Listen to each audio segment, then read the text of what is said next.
সবাইকে শুভ সন্ধ্যা। এখানে এই 30 তারিখ স্লোগান হচ্ছে গর্ব নতুন ধারা। আমাদের এই প্যানেল নির্বাচিত হলে আমরা সকলে মিলে ট্রেডকে ডেভেলপ করার জন্য শতভাগ চেষ্টা করে যাব। Bangladesh billboard advertising owners association 2025-2027 নির্বাচনে আমি মিজান ইকবাল নতুন ধারা প্যানেলের সাংগঠনিক সম্পাদক পদপ্রার্থী। আমার ব্যালট নং 12। আমরা আমাদের প্যানেলে 21 জন আছেন। আমরা সকলে মিলে এই ট্রেডকে ডেভেলপ করার জন্য কাজ করে যাব। আমি এই অ্যাসোসিয়েশনের সহসাংগঠনিক সম্পাদক ছিলাম, কার্যনির্বাহী সদস্য ছিলাম। এখন সকলের মতামতের ভিত্তিতে আমার প্যানেল প্রধান মিজান ভাই আমাকে সাংগঠনিক সম্পাদক পদের জন্য মনোনীত করেছেন। ইনশাআল্লাহ আমি যদি সাংগঠনিক সম্পাদক হিসাবে জয়লাভ করি এবং আমার প্যানেল অবশ্যই জয়লাভ করতে হবে, করলে অবশ্যই আমরা এই ট্রেডকে একটা ভালো কিছু উপহার দিতে পারবো ইনশাআল্লাহ। আমাদের এই প্যানেল নির্বাচিত হলে আমরা সকলে মিলে ট্রেডকে ডেভেলপ করার জন্য শতভাগ চেষ্টা করে যাব। আমাদের সারা বাংলাদেশের যত ব্যবসায়ী ভাইরা আছেন সকলকে নিয়ে একত্রিতভাবে ট্রেডের যত সমস্যা আছে সবগুলিকে সমাধান করার জন্য সিটি কর্পোরেশন, পৌরসভা, রোডস অ্যান্ড হাইওয়ে যে সকল সরকারি সংস্থা আছে সবগুলিতে আমরা একযোগে কাজ করে যাব। আমরা ট্রেডের রাজনৈতিকভাবে কিছু আমাদের সমস্যা হয়ে থাকে সেগুলি আমরা সমাধান করব এবং ভ্রাতৃত্ববোধটাকে আমরা সবচেয়ে বেশি গুরুত্ব দিব। ভ্রাতৃত্ববোধটা যদি থাকে অবশ্যই আমাদের এই ট্রেড বিলবোর্ড ব্যবসা অনেক দূর এগিয়ে যাবে ইনশাআল্লাহ। প্রথমত হলো 30 August 2025 Bangladesh billboard advertising owners অ্যাসোসিয়েশনের নির্বাচন তো বিভিন্ন গ্রুপে বিভিন্নভাবে বিভক্ত হয়ে হয়।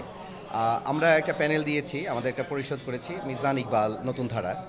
এই মিজান ইকবাল নতুন ধারার পক্ষ থেকে আমরা একটা 21 জনের সদস্যদের একটা প্রার্থী তালিকা দিয়েছি। প্যানেল পরিচিতিটা অনেক আগেই হয়েছে। আজকে আমরা এসেছি দুটো কারণে। একটা হচ্ছে যে আমাদের নির্বাচনী ইশতেহার পাঠ আছে। আমরা আমাদের আগামী যে পরিকল্পনা আগামী 2 বছর যারা নির্বাচিত হবে, আমাদের প্যানেল যদি নির্বাচিত হয় তাদের অ্যাসোসিয়েশনের জন্য বা ব্যবসায়ীদের জন্য যে সকল বিষয় নিয়ে আমরা কাজ করব সেগুলোর একটা আমরা সংক্ষিপ্ত বিবরণ এখানে দেওয়ার চেষ্টা করেছি। দ্বিতীয়ত আমাদের একটা বড় জিনিস যেটা আছে সেটা হচ্ছে যে সদস্যদের মধ্যে হরহামেশা আমাদের দেখা সাক্ষাৎ হয়ে থাকে।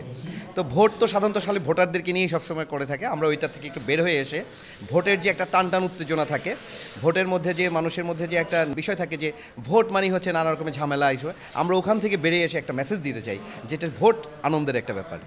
সেখান থেকে একটা পরিবারের বন্ধন তৈরি হতে পারে।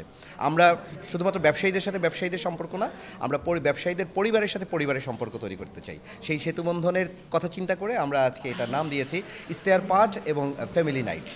তো আমরা এর মাধ্যমে যে বার্তাটা দিতে চাই সেটা হচ্ছে যে ব্যবসায়ীদের মধ্যে সুসম্পর্ক যখন থাকবে তখন একজন ব্যবসায়ীর সাথে আরেকজন ব্যবসায়ীর যে একটা অনৈতিক বা অসুস্থ প্রতিযোগিতা থাকে সেই প্রতিযোগিতা থেকে আমরা বেরোয় আসতে পারবো। স্লোগান হচ্ছে গর্ব নতুন ধারা। আমরা অ্যাসোসিয়েশনকে ঢেলে সাজাতে চাই। অ্যাসোসিয়েশনের যে সমস্ত কাজগুলো আছে আমাদের, আপনারা জানেন এটা একটা বহিঃবিজ্ঞাপন সংস্থা, সারা পৃথিবীতে যেটা OOH হিসাবে পরিচিত, আউট অফ হোমস। এই বহিঃবিজ্ঞাপন সারা পৃথিবীতে ব্যাপী আছে। সেখান থেকে আমাদের যে ধারণাটা সেটা হচ্ছে আমরা সেই এখনও 40 বছর আগের জায়গায় রয়ে গেছি। একটি বিলবোর্ডের একটি স্ট্রাকচারের মধ্যে জাস্ট একটা কাপড় লাগিয়ে দিয়ে একটা বিজ্ঞাপন, ওই ধারা থেকে আমরা বেরোয় আসতে চাই। আমরা চাই এক ক্লিকে সারা বাংলাদেশকে গ্রাহকরা যাতে খুঁজে পায়, সারা পৃথিবীর মানুষ। কারণ এই ব্যবসাটা যাদের সাথে আমরা করি, কর্পোরেট ক্লায়েন্টগুলো কিন্তু সারা পৃথিবীতে কাজ করে। ইউনিলিভার বলেন, আপনি আমাদের যে স্যামসাং বলেন, যে সমস্ত প্রোডাক্টগুলো আছে এইগুলো সারা পৃথিবীব্যাপী কাজ করে। আপনারা সকলে দোয়া করবেন।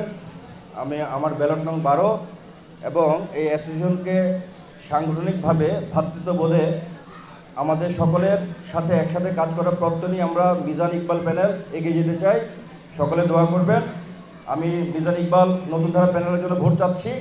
অবশ্যই এই প্যানেলকে পূর্ণভাবে ভোট দিয়ে জয়যুক্ত করবে ইনশাআল্লাহ। আমরা চাই পৃথিবীব্যাপী আমাদের এই দেশের বিজনেসটা ছড়িয়ে যাক, গ্রাহক পর্যায় থেকে শুরু করে সারা পৃথিবীর যে সমস্ত কর্পোরেট প্রোডাক্টগুলো বাংলাদেশে কাজ করে তারা যেন বাংলাদেশে বিলবোর্ড বা এইটা যদি খোঁজে তাহলে যেন বাংলাদেশ বিলবোর্ড অ্যাডভার্টাইজিং অ্যাসোসিয়েশনকে পায় এবং সেখান থেকে যারা সদস্য আছে তাদেরকে যারা সহজে লিঙ্ক করতে পারে।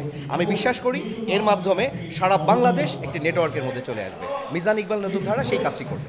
অ্যাসোসিয়েশনের জন্য কাজ করা কি অ্যাসোসিয়েট হওয়া। আমাদের যত সারা বাংলাদেশব্যাপী যে সমস্ত সদস্যরা আছে, দেখেন সেই সকল সদস্যকে আমরা এখনও ছায়াতলে নিয়ে আসতে পারিনি। প্রথম কাজ হচ্ছে এই ব্যবসার সাথে যেখানে যে প্রান্তে কাজ করে তাদেরকে একটা ছাতার তলে নিয়ে আসা। এটা আমরা প্রথম কাজটা করব। সেকেন্ড কাজ হবে যে ব্যবসাকে একটা নিয়মের মধ্যে, নীতির মধ্যে নিয়ে আসা। গ্রাহক পর্যায়ে কর্তৃপক্ষীয় পর্যায়ে, ব্যবসায়ীদের পর্যায়ে, যেটা কোনো ট্রেড এখন পর্যন্ত চিন্তা করেনি। আমি বলি যদি এভাবে, আমাদের দেশে বিভিন্ন সময় দেখবেন ব্যবসায়ীদেরকে মুনাফাখোর বলা হয়, মুনাফালোভী বলা হয়, ব্যবসায়ীদেরকে সিন্ডিকেট বলা হয়। কেন? তাদের মধ্যে যে নীতি নৈতিকতার যে প্র্যাকটিসটা, এটা করতে হবে। অ্যাসোসিয়েশন সেই কাজটা করবে, ব্যবসায়ীদেরকে মরালি, নৈতিকভাবে তাদেরকে ডেভেলপ করবে যে তুমি খারাপ কাজটা করো না, তুমি অন্যের ক্ষতি করো না, তুমি নিয়মের মধ্যে থেকে ব্যবসাটা করো। তেমনিভাবে কর্তৃপক্ষকেও আমরা একটা মেসেজ দিতে চাই যে আমরা আপনাদের কাছ থেকেও কিছু নিয়ম চাই, নীতিমালা চাই, যেটা আমাদের সমন্বয়ে আপনারা করবেন। গ্রাহক পর্যায়ে এসেও আমরা চাই গ্রাহকরাও যেন একটা সুন্দর নীতিমালা থেকে আমাদের ব্যবসায়ীদের সাথে সম্মানের সহিত, কারণ ব্যবসাটা তো রেসিপ্রোকাল, পরিপূরক। আপনার প্রয়োজনে আমাকে ডাকছেন, আমার প্রয়োজনে আপনার কাছে গিয়েছি, এটা দুইজনেরই লাভ। সেইখানে একটা সুন্দর নিয়ম থাকতে হবে, নীতিমালা থাকতে হবে, পারস্পরিক শ্রদ্ধা ভালোবাসার জায়গাটা তৈরি করতে। অ্যাসোসিয়েশন সেই মেসেজটা দিবে, অ্যাসোসিয়েশন সেই কাজটা করে দিবে।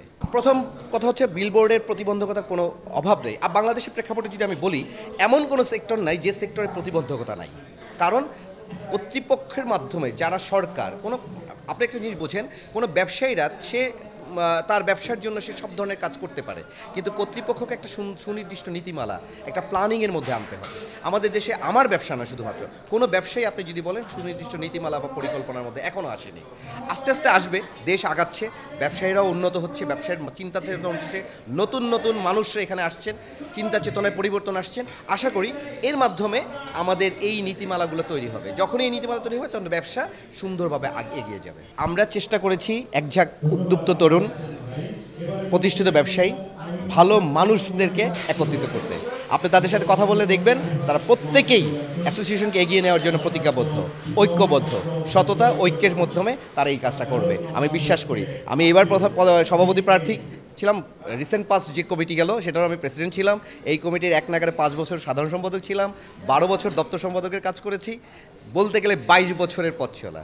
এরা আমার সবাই ভাই, বন্ধু, একটা পরিবার। আমি অন্তত সেই জায়গাটা তৈরি করতে পেরেছি। ইনশাআল্লাহ সবাই মিলে আমরা ভালো কিছু করব।